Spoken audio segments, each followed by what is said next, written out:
오늘 찾으실 말씀은 예레미야 26장 1절로 15절 말씀입니다. 예레미야 26장 1절로 15절 말씀입니다.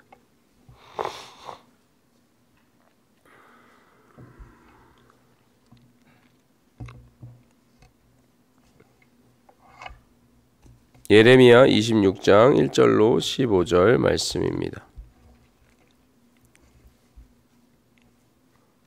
구약성경 1091쪽에 있습니다. 예레미야 26장 1절로 15절 말씀입니다. 구약성경 1091쪽에 있습니다. 예레미야 26장 1절로 15절 말씀 다 찾으신 줄로 알고 저부터 교독으로 봉독하도록 하겠습니다. 유다의 왕 요시야의 아들 여호야김이 다스리기 시작한 때에 여호와께로부터 이 말씀이 임하여 이르시되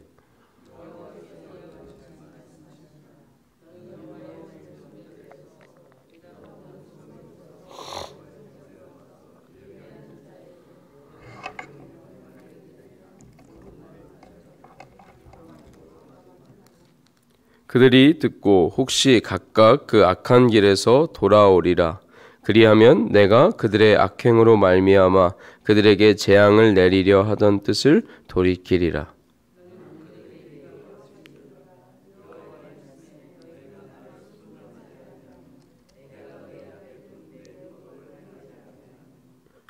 내가 너희에게 나의 종 선지자들을 꾸준히 보내 그들의 말을 순종하라고 하였으나 너희는 순종하지 아니하였느니라.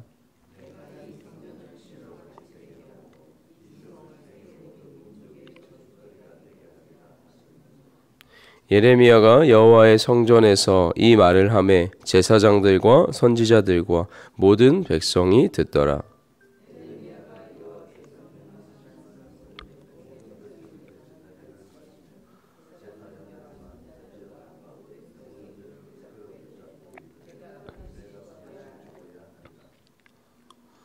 어찌하여 내가 여호와의 이름을 의지하고 예언하여 이르기를 이 성전이 실로같이 되겠고 이 성이 황폐하여 주민이 없으리라 하느냐 하며 그 모든 백성이 여호와의 성전에서 예레미야를 향하여 모여드니라.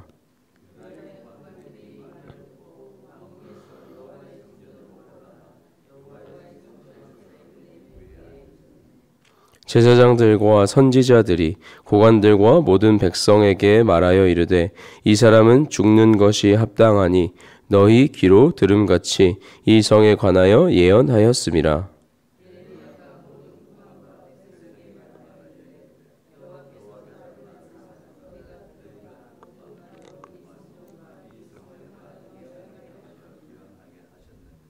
그런즉 너희는 너희 길과 행위를 고치고 너희 하나님 여호와의 목소리를 청종하라. 그리하면 여호와께서 너희에게 선언하신 재앙에 대하여 뜻을 돌이키시리라.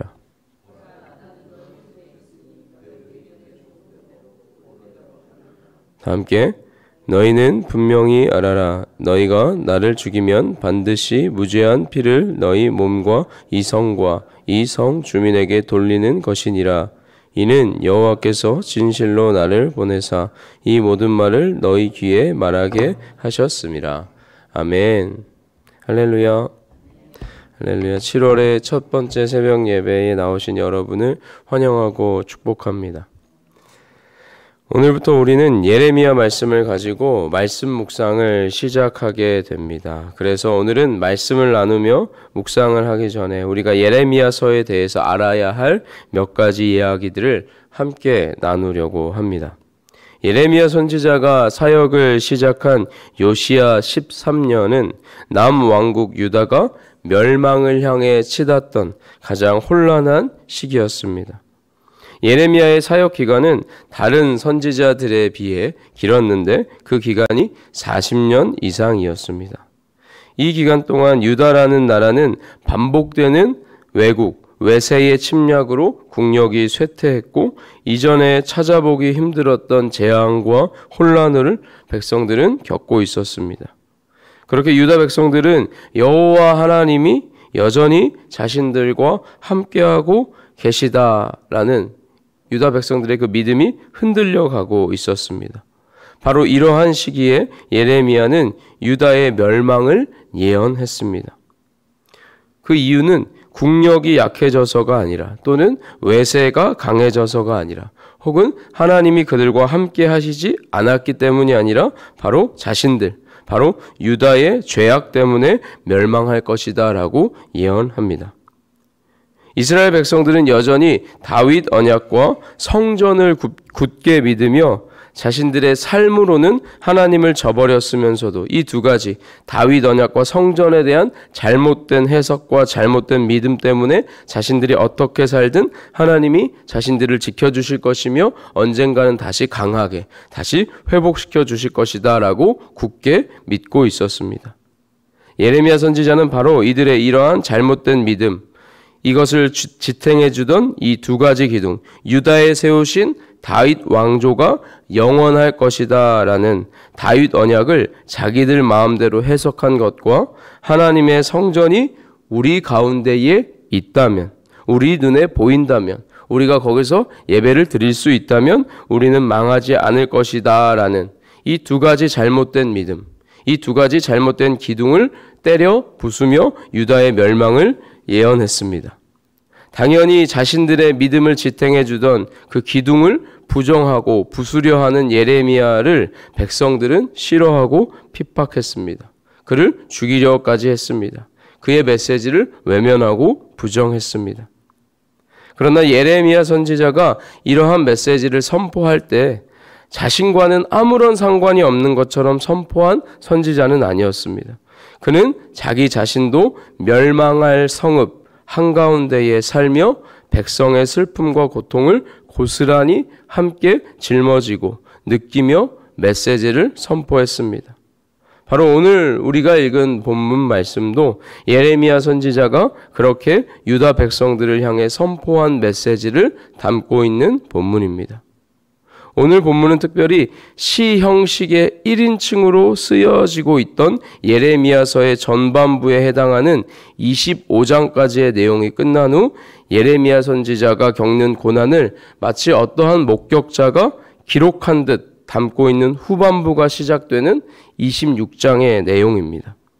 그런데 특별히 우리가 예레미야서를 읽을 때 기억해야 할 것이 한 가지가 더 있는데요. 그것은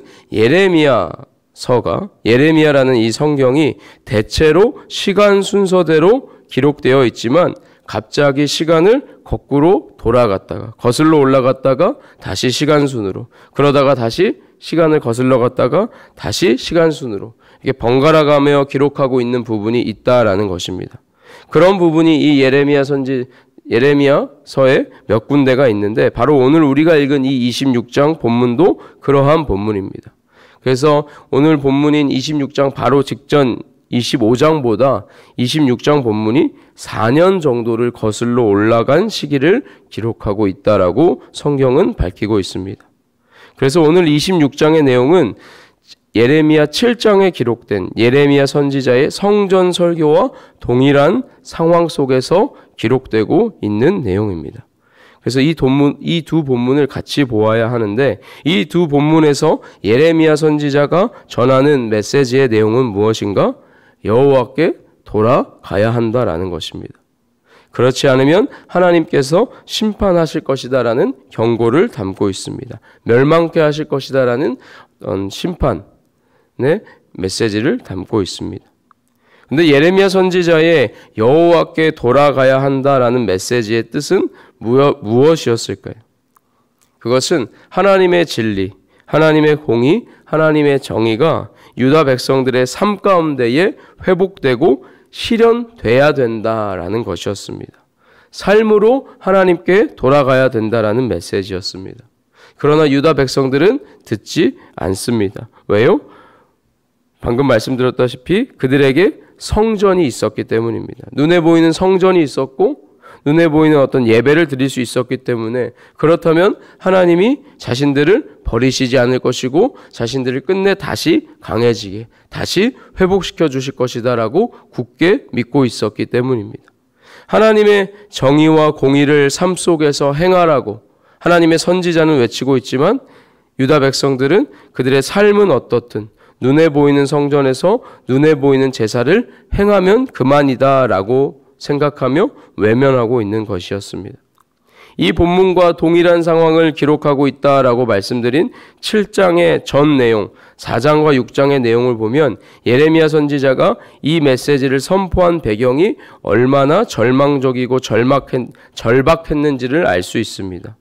바벨론의 대군, 적국의 대군이 유다를 향해 다가오고 있는데 그래서 전쟁이 일어날 것이 불보듯 뻔하고 그 전쟁으로 인해 나라가 멸망할 것이 뻔하고 그 멸망으로 인해 다가올 재앙들이 뻔한데도 불구하고 하나님에 대한 영적인 눈도 현실을 보는 눈도 어두워진 유다 백성들이 허튼 짓만 하고 있는 상황이었습니다. 바로 그 상황 속에서 예레미야 선지자가 선포하고 있는 것입니다. 하나님은 그들에게 분명하게 이야기하셨습니다. 선명하게 이야기하셨습니다. 옛적 길, 곧 선한 길, 하나님을 따르는 길이라는 단순하고 분명한 명료한 길을 걸어라 라고 하셨지만 유다 백성들은 하나님이 말씀하시지도 요구하시지도 않는 뜬금없는 정성이 가득 담긴 예물과 제사로 하나님의 요구에 응답합니다. 그래서 예레미야 선지자가 말하고 있는 것입니다. 진정한 돌이킴 없이 드리는 제사는 아무런 소용이 없다. 아무리 예배를 드려봤자 삶으로 하나님을 예배하지 않는다면 하나님이 너희를 버리시고 심판하실 것이다. 여호와께 돌아가야 된다. 이 성전, 그렇지 않으면 이 성전과 이 성읍을 하나님께서 황폐하게 하실 것이다 라고 선포하고 있는 것입니다. 당연히 오늘 본문 말씀처럼 유다 백성들은 반발하고 그를 죽이려고 듭니다. 이것이 오늘 본문의 내용입니다. 사랑하는 여러분, 오늘 본문 말씀이 우리에게 주는 교훈은 무엇일까요? 2024년의 절반을 우리가 지나왔습니다. 우리가 지금까지 하나님께 보인 삶을 돌이켜 보길 원합니다. 우리는 어떠한 삶을 살아왔습니까? 하나님이 원하시는 선한 길을 걸어오셨습니까? 삶의 모든 영역 가운데에서 하나님의 뜻만을 선택하는, 하나님을 가장 우선으로 선택하는 길을 걸어오셨습니까? 그게 아니라면 나의 유익이나 나의 편리에 따라 취사 선택하며 어떤 영역은 하나님의 뜻을 따르고 어떤 영역은 세상과 나의 편리함과 나의 뜻을 따르며 살아오진 않으셨습니까? 그러한 우리에게 오늘 본문은 말하고 있습니다. 여호와께 온전히 돌이키라라고. 하나님께서 원하시는 그 뜻을 온전히 따르라고 말씀하십니다. 온전한 순종과 믿음의 삶이 동반되지 않는 제사, 예배는 아무런 소용이 없는 그저 종교 활동에 불과하다라고 말씀해주고 있습니다.